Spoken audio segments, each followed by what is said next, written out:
we are going to do the second stage of the circle at the bottom, which is using, for me, it's using this lilac colour. And I'm going to go around and do French knots and then go on to the lacing. So the French knots are positioned at the end of each of these straight stitches, and they are done just on the edge of the felt. I'm going to pull it all the way through, and I'm going to wrap it around my needle twice to create the first French knot. 1, 2, pop it back in, hold that still, and gently pull through. So I do have more detailed stitch videos on my YouTube channel if you want me to go a little bit slower with the French knot. But wrapping around the thread twice is about the right size, I think, for these French knots. You may want to practice on a scrap bit of felt to see whether you want to do 3 wraps, 2 wraps. It's up to you. So I'm just going to take my needle around to the next section, pull it through, hold my needle next to that thread, wrap the thread once, twice around, and then key is to hold that thread and keep it fairly tight next to where the stitch is coming out. Gently pull my working thread to position that knot right at the end of the felt. Sorry, I went off camera there.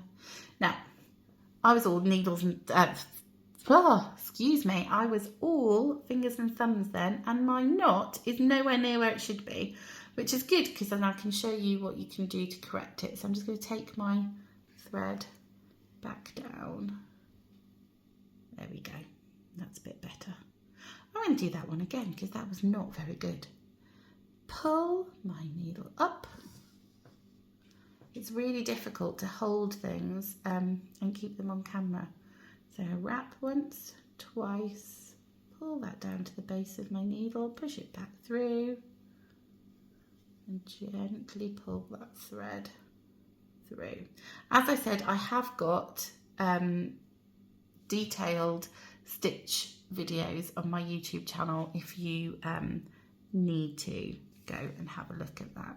So you're going to carry on and do French knots all the way round the wheel. Okay, now we have completed the French knots around the bottom, we are going to do these what look like chain stitches but are actually called Eskimo laced stitches. And we're going to really rely on those guidelines to space out our stitches. So here you can see I have done one already.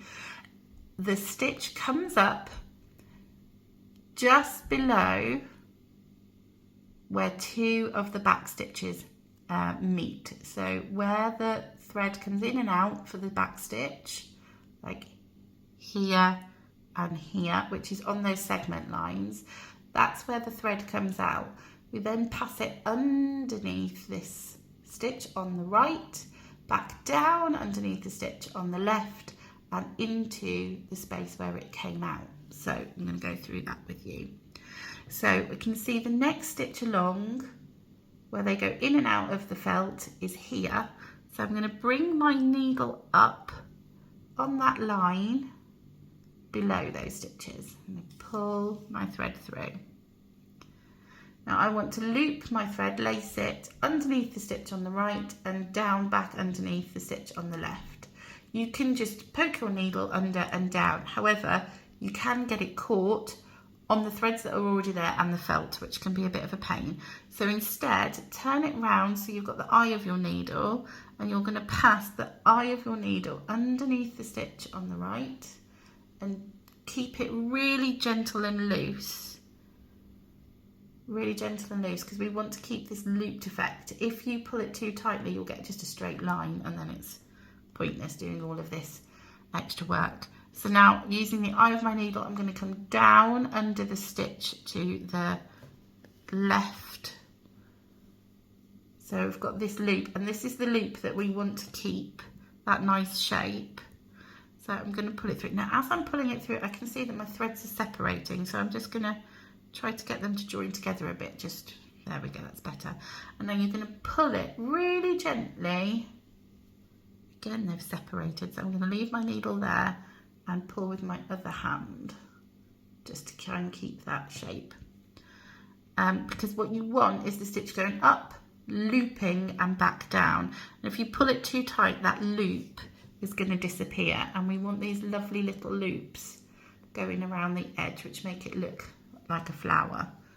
So now I can untangle my needle. I'm going to bring my needle back down, back down where I came out, very gently pulling so that I don't lose that loop. And if you do pull it too tight, so for example if I pull it far too tight and it's tiny, you can, before you move on to your next stitch, just gently tug it back up again and reposition it, so you can get it lying where you want. There we go. Oh, sorry, that was off camera again. You can just use the tip of your needle.